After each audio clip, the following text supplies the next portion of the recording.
तर आता एक सोशल मीडियाचा जमाना आहे, तुम्ही इथे आहात म्हणून हा तुम्हाला प्रश्न की देशभरात सध्या एका आंदोलनाची चर्चा आहे ती म्हणजे काँग्रेस जनता पार्टीचं आंदोलन जे की आज दिल्लीमध्ये झालं, त्याबद्दल काय सांगाल? मला असं वाटतं की तरुणाईला अभिव्यक्त होण्याचा पूर्ण अधिकार आहे, परंतु अभिव्यक्तीचं स्वातंत्र्य हे स्वैराचाराकडे जाऊ नये. आज जे आंदोलन झालं त्याच्यामध्ये ज्या प्रकारचे विचार आणि ज्या प्रकारची नारेबाजी ऐकायला मिळाली यातनं एक गोष्ट स्पष्ट झाली की हा मंच अराजकतेचा मंच आहे. देवेंद्र फडणवीस साहेब म्हणतात दिल्लीतल्या आंदोलनात अराजकता माजली. अरे पण साहेब, आमच्या साध्या सुध्या मराठी माणसाला सोप्या भाषेत सांगा ना, अराजकता म्हणजे नक्की काय हो? अराजकता म्हणजे सोप्या भाषेत सांगायचं तर जंगलराज किंवा सगळं बोंबाबोंब कारभार.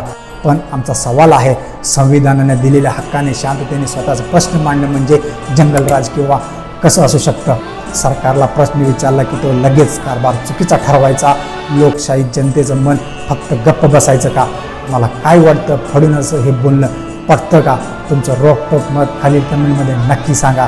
धन्यवाद.